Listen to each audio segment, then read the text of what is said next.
हे वर्धमान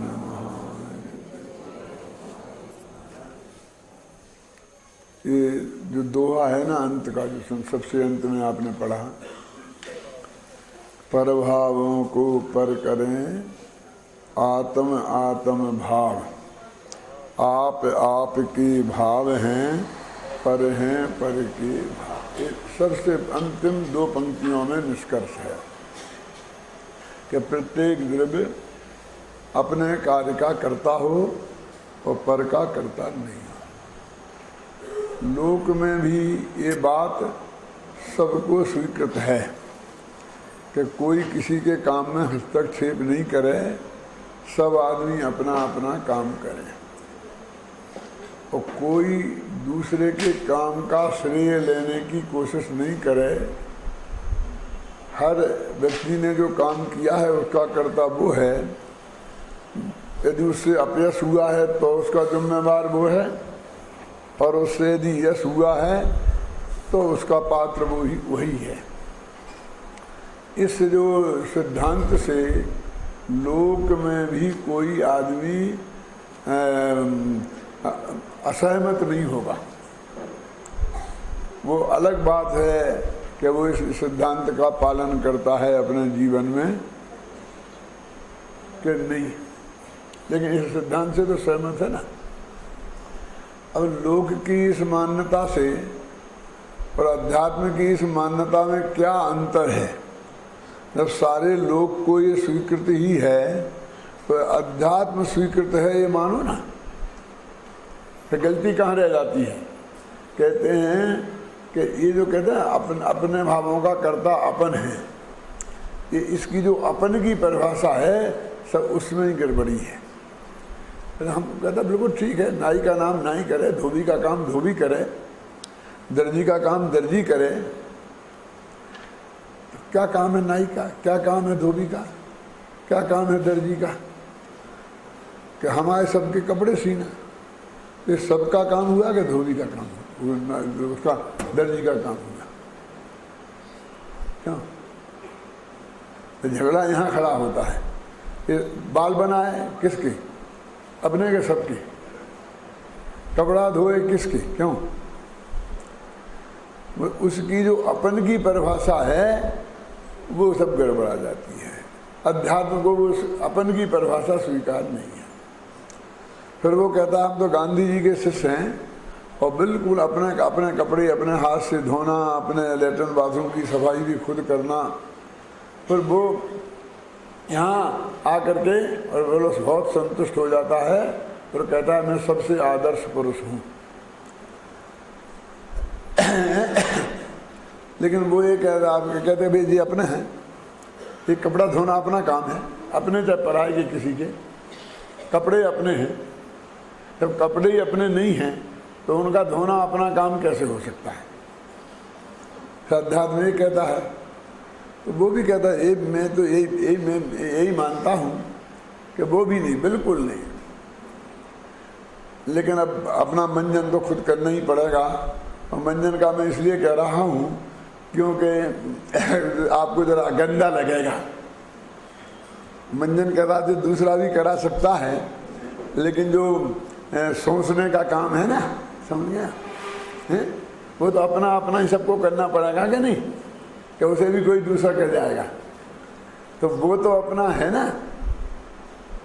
अध्यात्म कहता है भाई वो भी अपना ही नहीं है। क्यों? उसका कर्ता अपने को मान रहा है तो नहीं है। क्यों? अरे वो उसके प्रति होने वाला राग भी अपना नहीं है। अपना तो जो उसका ज्ञान हुआ वो जानना काम था। आत्मा का काम तो जानना है। पंडित हुकुमचंद का कुछ काम और होगा, नाई धोबी का काम कुछ और होगा, ख्याल में ही ना। लेकिन आत्मा का काम क्या है? सिर्फ जानना है। तो जो भी हो सहज भाव से उसके ज्ञान में आए तो जान ले, जबरदस्ती जानना नहीं है।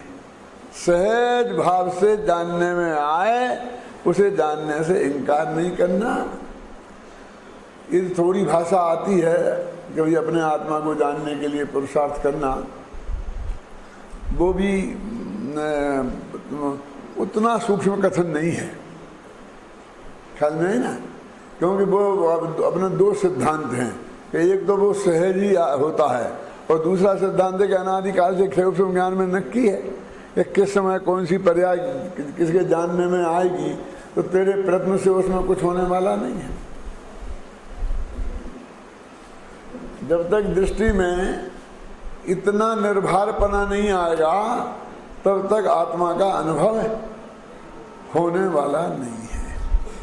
ऐसा नहीं है कि किसी को तो वो सहज हो जाता है और किसी को पुरुषार्थ पूर्वक करना पड़ता, ऐसा नहीं है। बात एक ही है और उसी को दो तरह से कहा जाता है। उस समय की जो पोजीशन है उस दृष्टि से वो स्वयं हुआ कहा जाता है और उसके एकाध समय पहले, एकाध समय का माने एक समय मत लगाना, जो पहले उसके विकल्प चलते हैं उन विकल्पों की अपेक्षा से कहा जाता है, तो उसको कुछ प्रयत्न करने का भाव था, उसकी अपेक्षा से उसे प्रयत्न साध्य कहते हैं। एक ही चीज, ऐसा नहीं दो आदमी को दो तरह से नहीं होते हैं। क्या निसर्ग अधिगम में भी ऐसा ही है, बिना अधिगम के किसी को ही नहीं होता है और सबको स्वभाव से ही होता है। तो सिर्फ इतना सा फर्क है कि इस भव में वो देशनालब्धि मिली थी, पिछले भव में मिली थी, इतने सा फर्क है बस। कथन में दो प्रकार का फर्क है। तो अपना भाव माने क्या? अब मैं मुझको बार बार विकल्प आता है, जो पहले दिन प्रश्न किया था ना, मैं उसी दिन से उसका उत्तर दे रहा हूँ, कोई सुनने ही वाला नहीं है। और आप लोगों को कितना उसमें रस है और कितना आपको समझ में आता है मुझे पता नहीं है। कि इस सारे प्रकरण में देखिए, ये मैं बनारसी दास का छंद प्रस्तुत करता हूँ इसी कलश का। ये तो मैंने मेरा ना कि आत्मा आत्म भावान करोत्यात्मा परभावान सदा परा। तो परभावों को पर करे आत्म आत्म भाव। बोलो, ये आपको हिंदी और संस्कृत दोनों सरल है, इतनी के समझ में आ जाए। इसमें कॉमा फुल स्टॉप का अंतर है। अभय जी बोलो। आत्म भावान करोत्यात्मा और परभावान सदा परा। परभावों को पर करे और आत्म आत्म भाव। क्या है? आगे पीछे हो गया क्यों?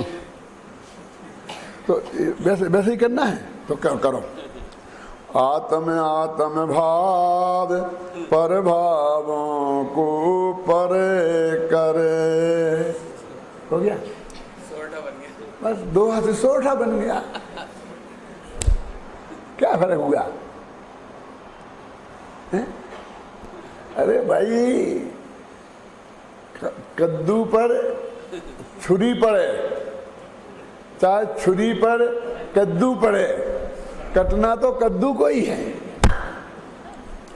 जानने में तो जो आने वाला वो ही है और जानने वाला जो है वो ही है। बिल्कुल है ना। मैंने कहा ना, पंक्ति पंक्ति से अनुवाद है। अब इसी को देखो अभय कुमार जी, बनारसी दास का देखो। बनारसी दास ने 8 छंद का पद्य लिखा इसी के पद्यानुवाद में। आपके पास तो है नहीं ना, मैं पढ़ाता हूँ।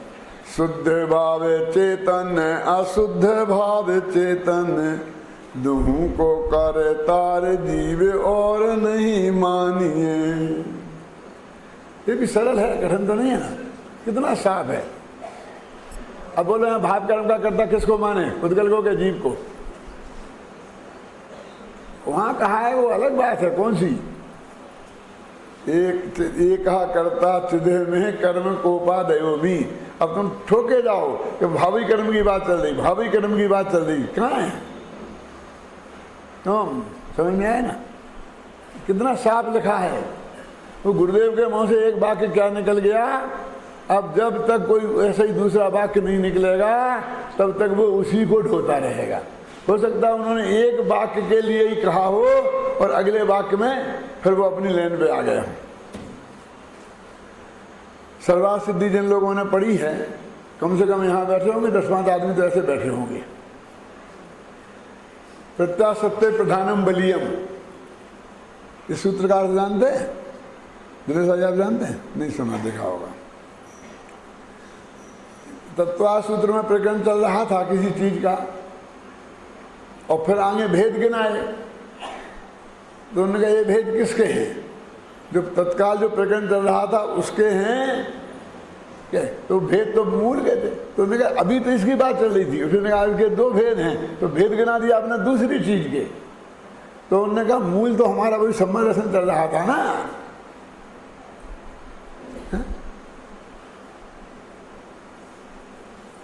इसलिए प्रत्याशक्ति से प्रधान बलवान होता है, नजदीक से नजदीक कोई हो क्या।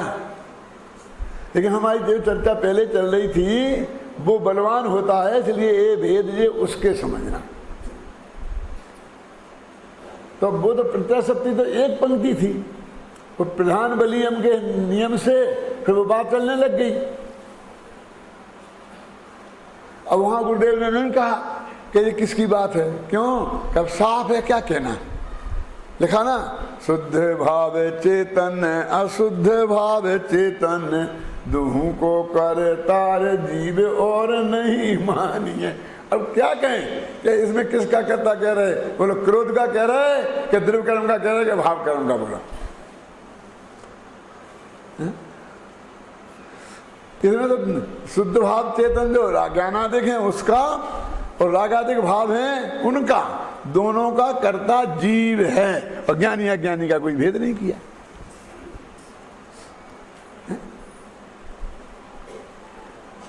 क्यों नहीं माने ज्ञानी का? लेकिन तुम क्यों उछल रहे?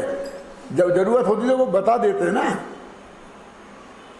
हम ये कह रहे दोनों को कर्तार क्या लगे? जीव, हम जीव कह रहे हैं ना।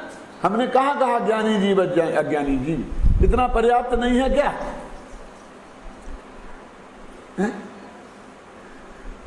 शुद्ध भाव चेतन अशुद्ध भाव चेतन दुहू को करे तार जीव और नहीं मानिए। इतना सा दो पंक्ति के छंद को बनारसी दास को इतना खोल के कहना पड़ा, ऐसा लगता है कि उस वक्त भी ऐसे लोग रहे होंगे। क्यों कि साफ साफ बात करो, नहीं तो फिर कोई ना कोई इसमें अड़ंगा लगाएगा। कर्म पिंडे को बिलास बरन रसे गंध फास करे ता दुहू को पुदे गल पर मानिए। कर्म पिंड को विलास, कारमान बैठना का सारा कार उदय जो कुछ भी हो, बंदे सत्य असत्य अनुदय, इन सब का कर्ता पुद्गल को जानना चाहिए। एक बात थोड़ी मैं कहूँ, कल मुझे विकल्प आता है, ध्यान करें कि ये जो आप कह रहे थे ना कल उदय भाव सभी अधर्म होता है, ऐसा नहीं है।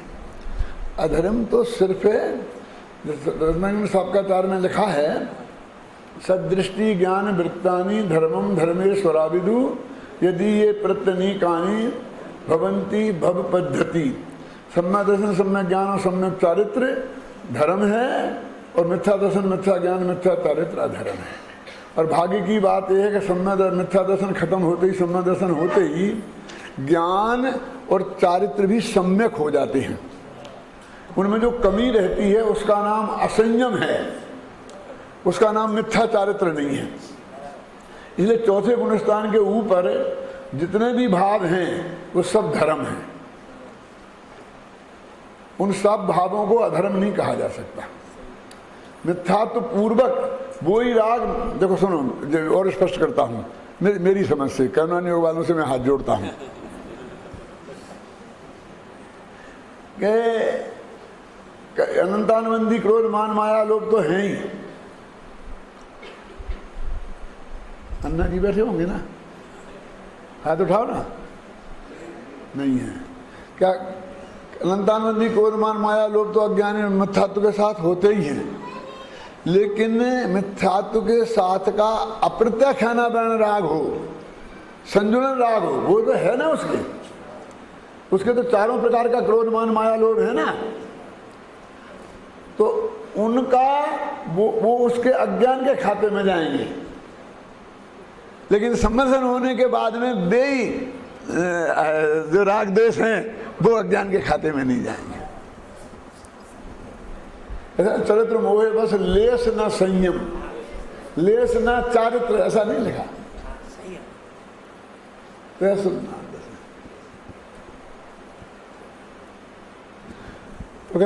शुद्ध भाव चेतन अशुद्ध भाव चेतन, दुहू को करे तार जीव और नहीं मानिए। कर्म पिंड को विलास वर्ण रस गंध फास, यानी कर्म में भी स्पर्श रस गंध हैं और भी चीजों में जो स्पर्श रस गंध हैं, इनका कर्ता दुहू को कर्ता उद्गल परवानिए, परवानिए माने प्रमाणित कीजिए। ये है बस खत्म। यहाँ ये कहना चाहते हैं अब अपना कार्य क्या और पर का कार्य क्या, ऐसा समझ लो। तो अपने कार्य में राग देश भी ले लिए, अब ये आलाप लड़ पड़ेंगे क्योंकि आत्मार्थी हैं, गुरुदेव के प्रसुरता हैं, राग देश को भी अपना काम कह रहे हैं। क्या क्या? अरे मैं पूछता हूँ कि अज्ञानी जो मिथ्यात्व परिणमित हो रहा, उसका तो निश्चय नहीं से कर्ता कहा, अशुद्ध निश्चय नहीं सही, क्यों? लेकिन जिनका कर्ता वो है ही नहीं, कौन? क्योंकि अशुद्ध भाव तो सिर्फ अनंतानुबंधी को ही बोलते हैं, उनको नहीं बोलते हैं वहाँ अध्यात्म में अप्रत्याख्यान संबंधी जो राग होते हैं। लेकिन उन रूप परिणमित आत्मा होता है कि नहीं? तो यह परिणमति सा कर्ता, इस नियम से ज्ञानी के जो कोई राग हैं उनका कर्ता तो ज्ञानी ही है। ख्याल में आप मेरा समझ लेना।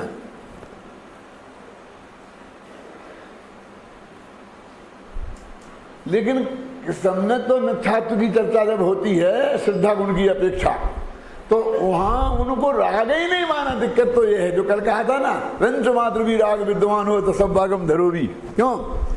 इसलिए कहते हैं कि उसको राग का करता नहीं है वो, क्योंकि जो राग क्या करता नहीं वो राग है ही नहीं, और दूसरा राग है उसको हमें राग गिनते ही नहीं। लेकिन गिनने नहीं, उन्हें वहां नहीं गिना तो हर जगह नहीं गिनेंगे क्या? क्या अब बोलिए कैसा वो क्यों नहीं, क्यों गिनते हैं? तो यह परिणमति सा करता, अपना कलश गया ना पीछे ही, अभी बच्चों ने बोला था ना, बोलो यह परिणमति सा करता, ऐसा ही ना। कर्ता परिणामी द्रव कर्म रूप परिणाम, क्रिया पर्याय की फलन वस्तु एक त्रय नाम। ये कोई अज्ञानी के संदर्भ में नहीं है। क्रिया कर्म करता करे, क्रिया कर्म करता नाम भेद बहुविधि कहो वस्तु एक निर्धार। ये ऐसा है ना, तो उनका कर्ता तो है ही। बहुत दिन पहले करीब 12-15 साल हो गए होंगे जब उज्जैन वालों का शिविर वहाँ लगा था। कहाँ? शिखर जी में। और जब मैंने ये बात बताई तो बहुत बड़े विद्वान की तरफ से ऑब्जेक्शन आया। ये तो प्रचुरसार की बात है, समयसार की बात नहीं। ये समयसार की, ये प्रचुरसार की बात समझ आए। मैं कहा चलो भैया झगड़ा में नहीं पड़ते हैं, प्रचुरसार की है तो प्रचुरसार की बात माने झूठी बात होती है। प्रचुरसार कुंद कुंद का नहीं है, उसकी टीका भी अमृतचंद की ही है भाग्य से, और दूसरी टीका भी जैसे नहीं की है। मेरे कहने का अर्थ ये है कि ये समय सार की बात है। वो ऐसे बोलते हैं प्रचुरसार की बात है, कहने का मतलब जो टोन है ना, माने बात झूठ है और आप जो बोल रहे हो वो कहना सही नहीं है, क्योंकि ये प्रचुरसार की बात है। कर्ता परिणामी द्रव, मैंने कहा था कि कर्ता परिणामी द्रव कर्म रूप परिणाम। ये जो दोहा है, ये जो कलश है, यह परिणामति सा कर्ता, ये समय सार का है, ये प्रचुर सार का कलश नहीं है। है ना? इसलिए मैं आपका ध्यान आकर्षित कर रहा हूं। तो समय शिखर की बात इसलिए सुनाना जरूरी थी जिससे आपका ध्यान जाए, क्योंकि आज की सोची हुई बात नहीं है हमारी। इन सब का फेस हम करते आए हैं बहुत दिनों से, और किस कीमत पर? दुभाव शुद्ध भाव चेतन, अशुद्ध भाव चेतन, और दूहों को करतारे जीव और नहीं मानिए। कर्म पिंड को विलास, वर्ण रस गंध फास, करे ता दूहों को पुदगल परवानिए। ताते बर नादि गुने ज्ञाना बर नादि कर्म। देखो दो ही बात है ना, ज्ञाना वर्णादि कर्म में भी वर्णादि तो हैं, लेकिन उन्होंने स्पष्ट खोला। क्यों? जानते हैं कि ऐसे बुद्धिमान लोग बहुत हैं, अकेला मैं वर्णादि कहूँगा तो उसमें जो ज्ञाना वर्णादि कर्म को नहीं लेंगे, वे शरीर नो कर्म को ही लेंगे।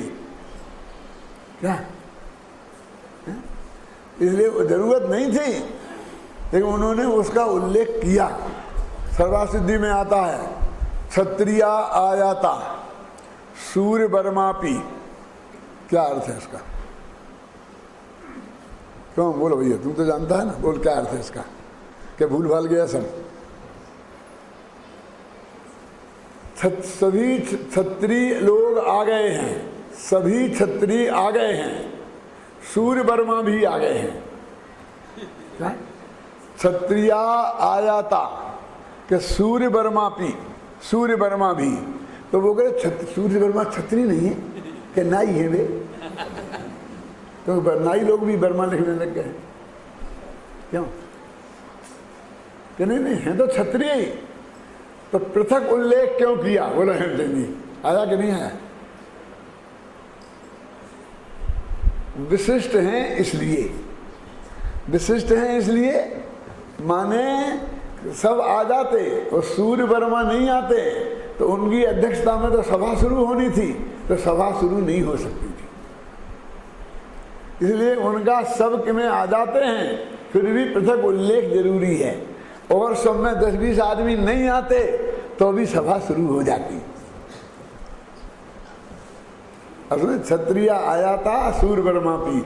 ऐसे ही रूप रसगन निष्कर्ष इसका कर्ता पुद्गल है और ज्ञाना वर्णादि कर्मों का भी सूर्य वर्मा है, ज्ञाना वर्णादि कर्म। समझ गए आप? आचार्य ने कैसी कैसी छोटी बातों के प्रश्न उठा उठा के जवाब दिए हैं। ऐसा क्यों? देखो, ताते वर्णादि गुण ज्ञान वर्णादि कर्म, नाना प्रकार पुद्गल रूप जानिए। सब पुद्गल रूप हैं। और समल विमल परिणाम जे जे चेतन। क्लियर हो गया ना? समल परिणाम और विमल परिणाम और आगाधिक परिणाम। यहाँ वो समल विमल नहीं है।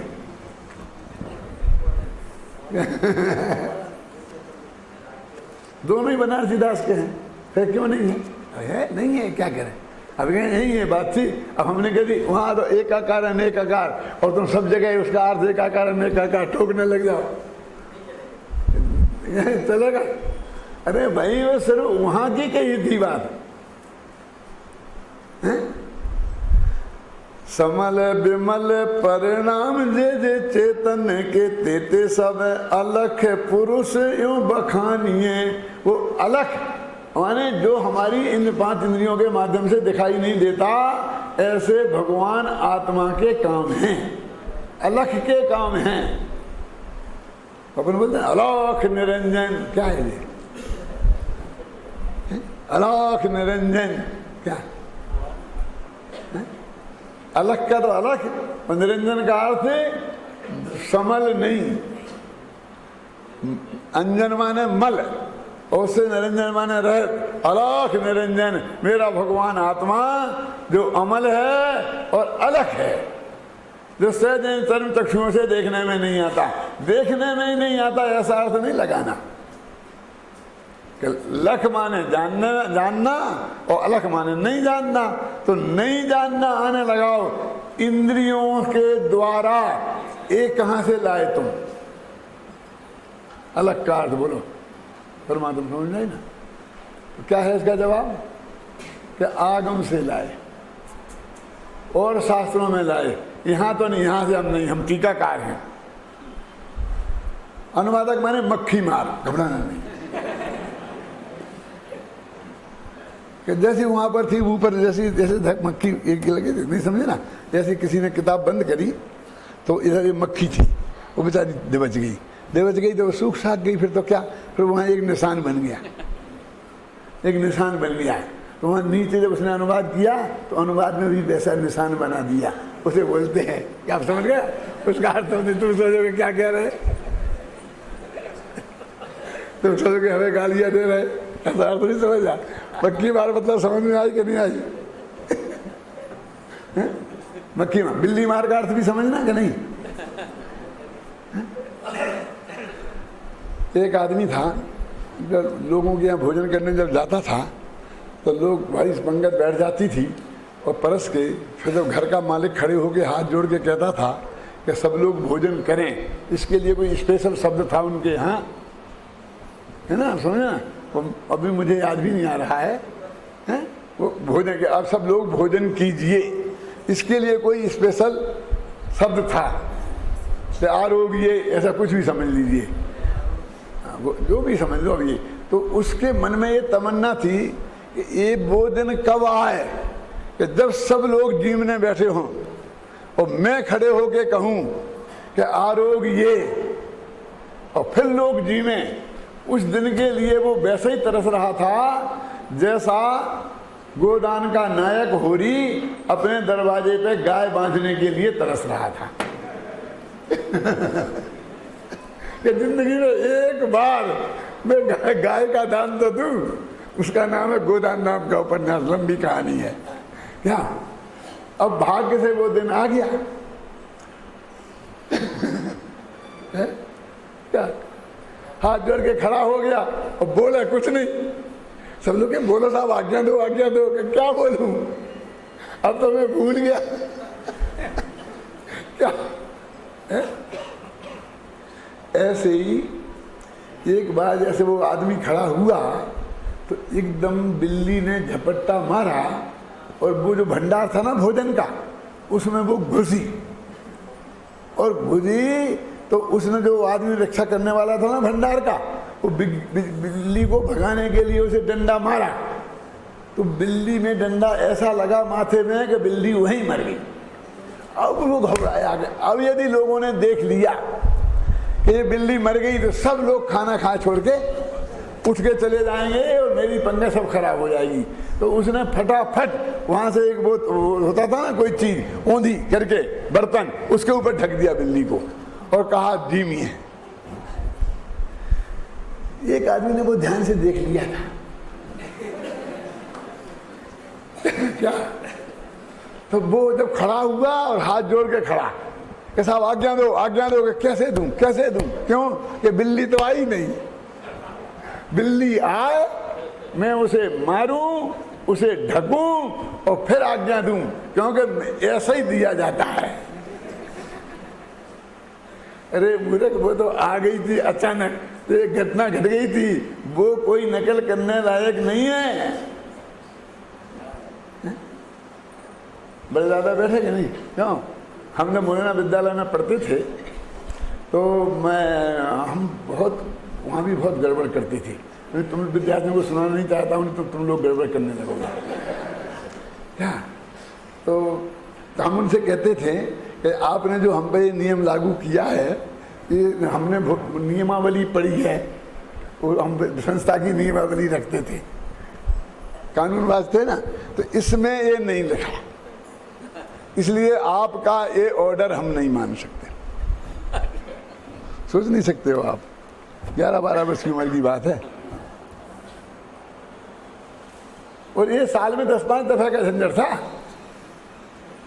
तो वो मालूम हमसे क्या कहते थे गुस्से में, हमको क्या टेसू बना के बैठा दिया है। समझ में कि नहीं आई? वो टेसू होता है उधर, तो बिल्कुल ऐसा मिट्टी मिट्टी का बना देते हैं और ऐसा खड़ा रहता है, कुछ नहीं करता है वो। टेसू होता है एक किसान, जैसे लकड़ी का डंडा सा गाड़ देते हैं, वो कुछ नहीं करता बेचारा। एक किसान खेत में, किसान में बना देते हैं ना वो बजूका, वो मुरैना के आसपास टेसू होता है। तो मतलब ये है कि नियम के हिसाब से ही चलेगा, तो हम काहे के लिए बैठे हैं? यानी हम नियमों के अलावा भी ऑर्डर निकाल सकते हैं, और ऑर्डर तुमको पालन करना पड़ेगा। ये नियमावली नहीं आएगी। हम कोई यहाँ टेसू बन के नहीं बैठे हैं, हम प्रशासक हैं। शासक लोग नियम बनाते हैं, प्रशासक लोग उन्हें लागू करते हैं, और जो लागू करने में दिक्कतें आती हैं तो वे उसके हिसाब से ऑर्डर, ये ऑर्डर बुक काय के लिए है? ये भी तो भरा रहता है ना इतना कि हम टेसू बना के बैठा दिए हैं। सच्ची घटना बताऊंगे, सुनना है? जब हमने प्रवचन रत्नाकर बड़े दादा ने अनुवाद किया और मैंने संपादन किया, तो बड़े दादा ने इसी शर्त पर ही लिया था कि हुकुमचंद यदि इसका संपादन स्वीकार करें तो ही मैं ये अनुवाद का काम लूँगा। मैंने कहा क्यों दादा, ऐसा क्यों करते हो?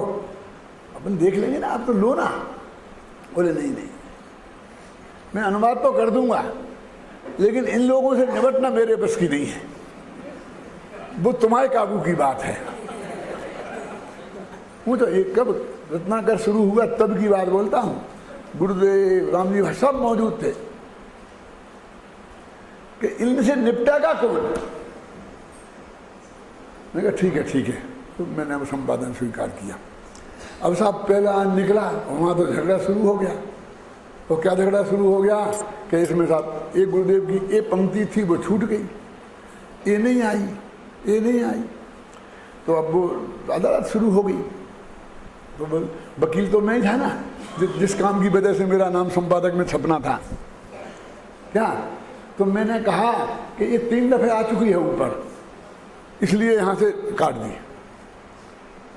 उस वक्त भी ऐसे लोग थे, कौन? मक्खी मार,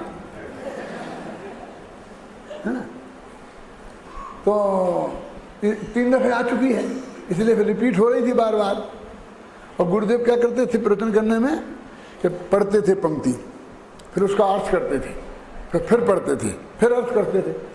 तो वो बोलनी में, वाणी में तो वो आ जाती है ना, तो उनने बोली पढ़ते पढ़ते तो वो भी लिख दी, फिर उनने जो अर्थ किया वो भी लिख दी, फिर उनने द्वारा पढ़ी तो वो भी लिख दी, फिर उनने द्वारा अर्थ किया तो वो भी लिख दी। आप समझे ना? मैंने कहा ऐसा नहीं साहब, हमको तो बिल्कुल चाहिए, अक्षर चाहिए। क्या कहा? अक्षर चाहिए। तो किसी दूसरे से करवा लो, हमसे ऐसा काम नहीं होगा। विद्वान तुम हो कि हम? गुरुदेव ने भरोसा तुम पर किया है कि हम पर? तुम तो ये बताओ कि इसमें गुरुदेव जो तत्वज्ञान प्रस्तुत करते हैं उसके अनुकूल कौन सी बात नहीं है, कौन सी बात विरुद्ध है, उसको सुनेंगे, बाकी हम कुछ नहीं सुनेंगे। समझ में आया ना? अभय जी आपके सामने आया था क्या? आत्मधर्म मेरे पास, पहला अंक नहीं का, दूसरा अंक आ गया, इतना मोटा पोथन्ना, 64वीं जन्म जयंती थी बहन श्री की, 64 बोल तो बहन श्री के, 64 फोटो सब आ गए। छापो, ये नहीं छापेंगे, नहीं छापो। क्या तूफान हुआ होगा आप कल्पना कर सकते हो? मैंने चिट्ठी लिख के जतीश भाई के हाथ भेजी, ये सब गवाह हैं अभी गुरुदेव को, कि मेरे को दिया है तो 1 बरस तक मेरे को कोई टोकेगा नहीं, और कोई चीज हम भेजेंगे तो ये नहीं लिखेगा कि आप संपादन नहीं करेंगे, हूबहू छापनी पड़ेगी। आपकी चीज बिल्कुल सही होगी, सुनना ध्यान से, तो भी मैं 2 लेने काटूंगा और 2 लेने जोड़ूंगा। क्यों जोड़ोगे? सही है तो। इसलिए कि आपको भरोसा रहे कि हूबहू नहीं छपेगी, इस भ्रम में आप नहीं रहो। संपादक का क्या अधिकार है और क्या ड्यूटी है ये मैं जानता हूं, मैं संपादक बना हूं, आप नहीं। बोलो भेजना कि नहीं भेजना? कि हमारी तो हूबहू छाप देना, हटो कुछ नहीं। सम्राट भी आए तो हूबहू नहीं छपेगी, बोलो क्या कहना है? क्या है? इस काम करने के लिए तो मजदूर बहुत मिलते हैं, विद्वान की क्या जरूरत है? क्यों लग दिया? क्यों? इसकी क्या जरूरत है किसी को? शुद्ध भावे चेतन अशुद्ध भावे चेतन, दुहू को करे तार जीव और नहीं मानिय। कर्म पिंड को विलास वर्ण रस गंध फास, करे ता दुहू को पुद गल परवानिये। ताते बरे नादि गुण ज्ञाना बरे नादि कर्म, नाना प्रकार पुद गल रूप जानिए। समल विमल परिणाम जे जे चेतन के, तेते तेते सब अलख पुरुष यूं बखानिए। यहाँ ये बात कही और इसी में आगे वो कलश आने वाला है जिसका संकेत मैंने कल परसों किया था। कौन सा था? विकल्प कहा परम करता और विकल्प कर्म केवलम। विकल्पक आत्मा है कर्ता और वो विकल्प है उसका कर्म। क्या है? वो विकल्प का कर्ता आत्मा है और विकल्प है कर्म। इतनी बात तो मैंने उस दिन बता दी थी, इसी की पोषक है ना वो। अब अगली बात जो उस दिन छूट गई थी वो अभी बताता हूं कि वो विकल्प निरर्थक है कि सार्थक। और आज की भाषा में कहूं, पूरी जैन समाज, दिगंबर जैन समाज की भाषा में, कि वो विकल्प किंचित कर है कि अकिंचित कर। समझ में आ गया? नहीं? ये किंचित कर क्या होता है? ये कुछ करता है कि नहीं करता है? क्यों, क्या है इसका जवाब? तो आचार्य कहते हैं कथनचित करता है और कथनचित नहीं करता है, कथनचित सार्थक है और कथनचित निरर्थक है। अब कथनचित की अपेक्षा समझो, कोई भी कथनचित अपेक्षा स्पष्ट किए बिना उसकी कोई कीमत नहीं है। भले ही हम जबान से स्पष्ट करें चाहे ना करें, लेकिन हमारे ज्ञान में वो अपेक्षा स्पष्ट होनी ही चाहिए। यदि सामने वाला पूछे तो हमें 1 मिनट सोचने की जरूरत नहीं है, मुंह से शब्द निकालने के पहले वो अपेक्षा हमारे ज्ञान में स्पष्ट होना चाहिए। प्रागैव दिष्टोत्तर, है ना? अब क्या अपेक्षा है कि तूने जैसा विकल्प किया है वो उसके अनुसार परिणमन होने की कोई गारंटी नहीं है, बल्कि नहीं होने की गारंटी है। घबराना नहीं। जैसे हमने किसी को मारने का भाव किया और वो गोली भी चला दी, तो उसका मरना जरूरी नहीं है। कि कभी मर तो सकता है ना, तब तो सार्थक हो जाएगा कि नहीं? यदि वो मर भी जाएगा तो तेरे विकल्प के कारण नहीं मरा, वो उसकी आयु समाप्ति के कारण मरा, उसके कारण उसमें विद्यमान है, तो बिल्कुल भी सार्थक नहीं है। वो कथनचित नहीं है उसमें, माने उसके कारण वहां कुछ हुआ ही नहीं। कितनी बढ़िया बात है, दुनिया भी स्वीकार करती है।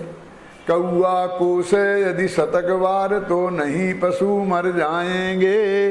कौआ के कोसने से ढोर मरते हैं, और मरते होते तो एक भी गाय भैंस आज तक नहीं बचती। दूध हम कहाँ से पीते? क्योंकि इस दुनिया में कौओं की कमी नहीं है। किसी के विकल्प के कारण कोई मरता होता तो हम नहीं बचते आज तक। ऐसे लोग लाखों इस देश में विद्यमान हैं जिनने हमें मारने की नहीं सोची होगी, लेकिन ये तो सोची ही होगी कि मर जाए तो अच्छा है, झंझट करे। 2-3 दफे तो लड्डू भी बट गए। अब उन्हें मानने हमारे गांव में, हमारे देश में, दलितपुर में, हम उदयपुर में थे तो हार्ट का अस्पताल में भर्ती हुए तो हमने सुना कि हमारी बहन का फोन आया कि भैया यहाँ तो लड्डू बट गए, तुम्हारी तबीयत कैसी है?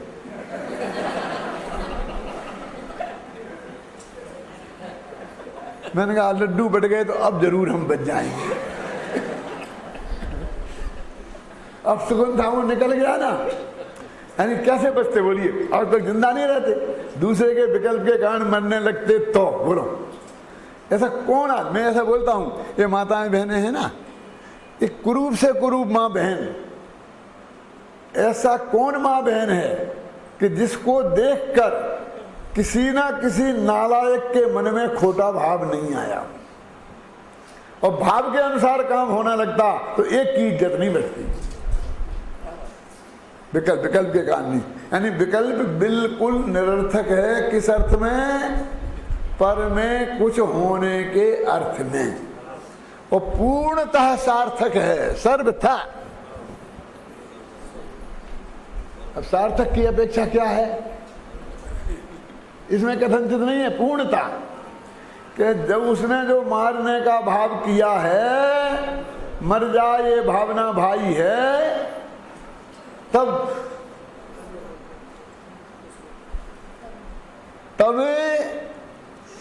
उसे गारंटी से कर्म बंद हुआ होगा। बोलो है तुम्हारे करुणान योग वालों को स्वीकार है कि नहीं कि वो बच सकता है? कर्म का उदय आए और राग ना हो तो हो सकता है, लेकिन राग होए और कर्म ना बंधे ये संभव नहीं। तो देखो कितना पक्का सार्थक है। माने तेरे को कर्म बंधने में सार्थक है, और जिसको मारने की तू सोचा है उसको मारने में रंच मात्र भी कारण नहीं है। फिर भी निमित्त के रूप में उसको कर्ता कहा जाएगा। ऐसा है, जब वो मरेगा तो किसने मारा तो उसे पकड़ लिया जाएगा और उसे जेल में डाला जाएगा। क्यों? गवर्नमेंट तो कहती है वो मर गया तो जेल में डाल देगी, फांसी पे चढ़ेगी, और नहीं मरता तो कुछ नहीं होता। हमारा जैन धर्म कहता है कि चाहे वो मरे चाहे नहीं मरे, पूरी सजा उसे मिलेगी। विकल्प कहा परम कर्ता, विकल्प कर्म केवलम, उसका कर्म वह केवल वो विकल्प है, उसको जानने वाले ज्ञान की बात यहाँ नहीं है। और वो सार्थक भी हो निरर्थक भी है, समझ में आए ना आपकी?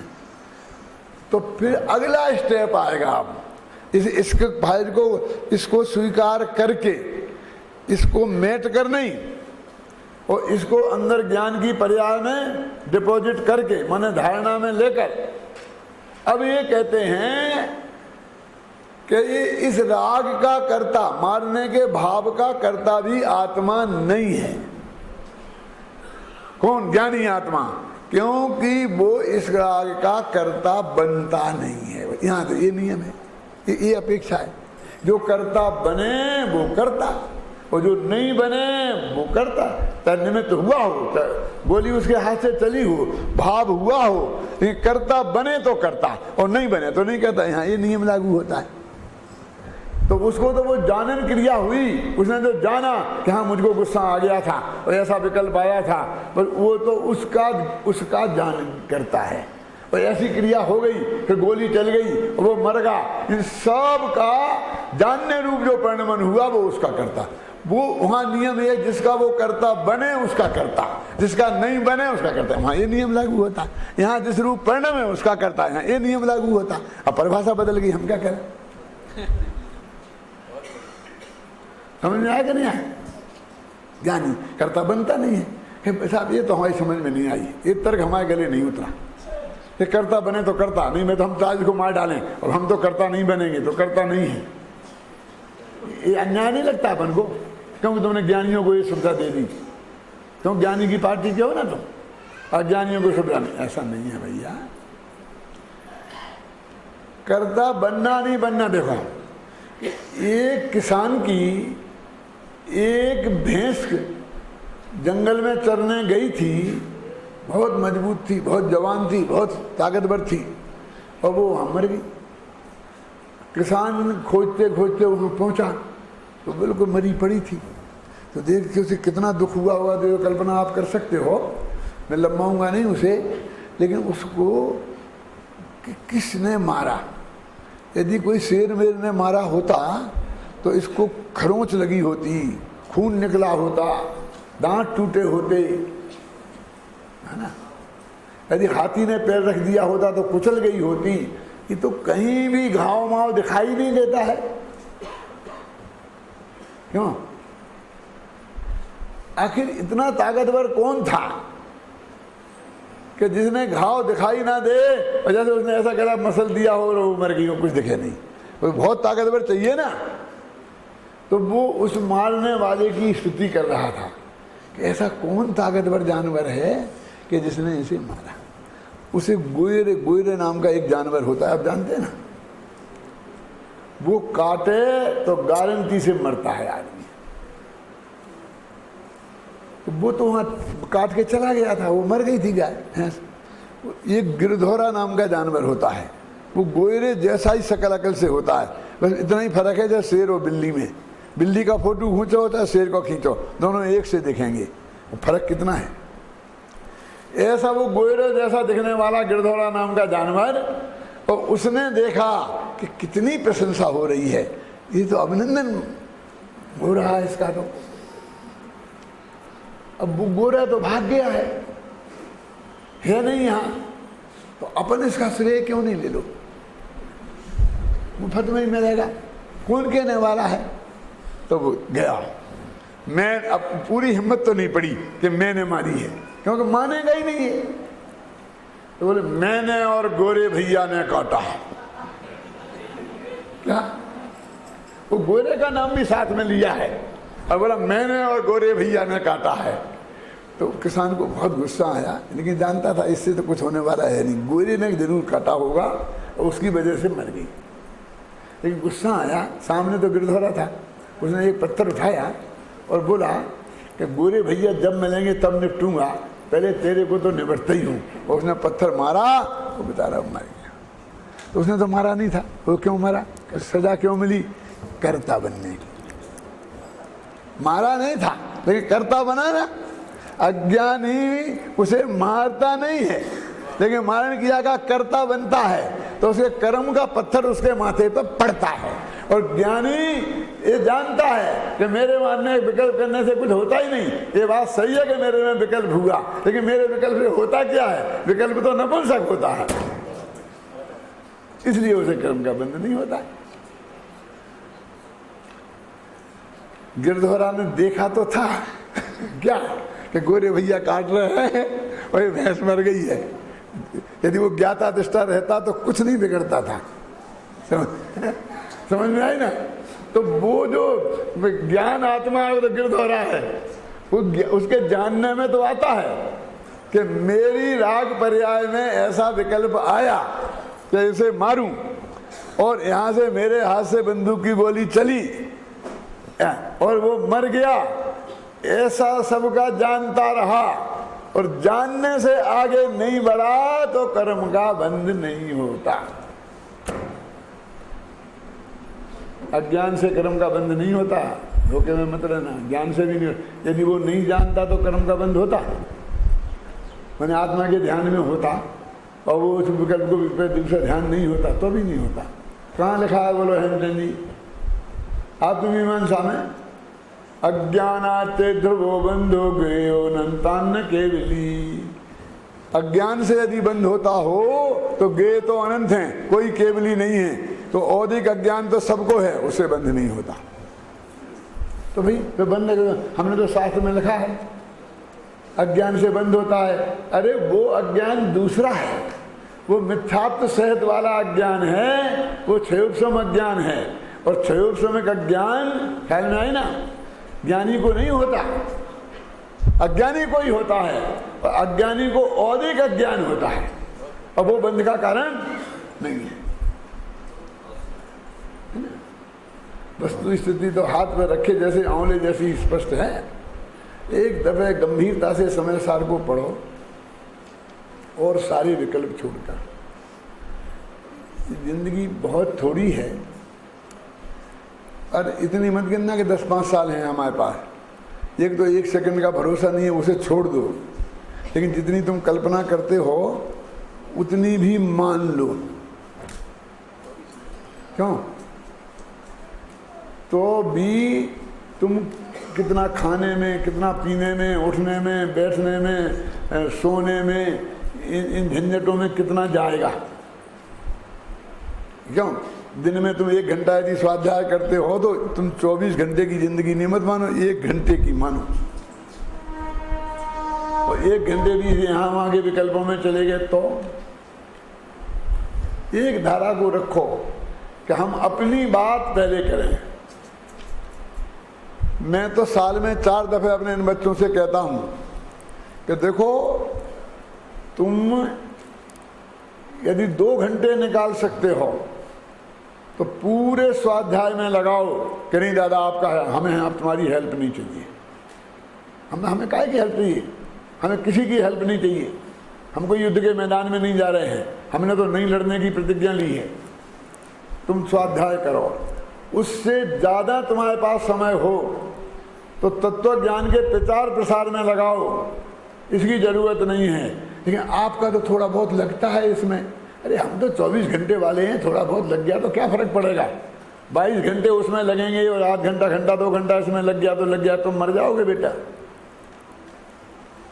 क्या नहीं उलझने का किसी कीमत पर। और जो भी लगाना अभिनंदन कुमार जी, पॉजिटिव लगाना, नेगेटिव नहीं लगाना। एक वाक्य अपने मुंह से ऐसा नहीं निकलना कि जिसका तत्व ज्ञान से कोई संबंध नहीं हो। अपने में, घर में, हम तुम्हें तो इतने बढ़िया श्रोता मिलते हैं, हमें नहीं मिलते। तुम्हारी पत्नी तो मिलती है, उसे सुनाओ ना। बच्चे तो मिलते हैं, उसे सुनाओ ना।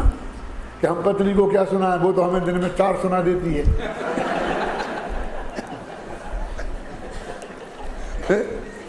तो 2 तुम भी सुना दो।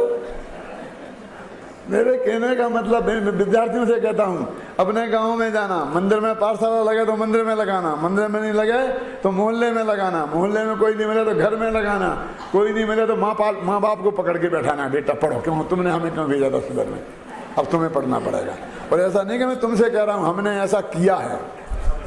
अपनी माँ को, पिताजी को, भाई को, भाभी को, सबको बैठा के सुनो, हम क्या सुन के आए हैं स्वामी जी से, सुनना पड़ेगा सबको। तो हम पहले दिन जानते थे कि सबके सवेदीस में नहीं आए तो जी हमें बहुत परेशान करेंगे, हमको ये 24 घंटा आत्मा में लगने नहीं देंगे। इसलिए सब एक ही रंग के, एक ही रंग में सब रंग जाओ। पहले अपने घर वालों को रंगना, माँ बाप को बनाना, समझे ना, फिर मोहल्ले वालों को बनाना, फिर ये शुद्ध करना, ख्याल में है ना। इसलिए भाई सारी शक्ति इस तत्व ज्ञान में लगाओ और कहीं कोई लाभ नहीं है। इसी भावना के साथ मैं अभी की बात समाप्त करता हूँ।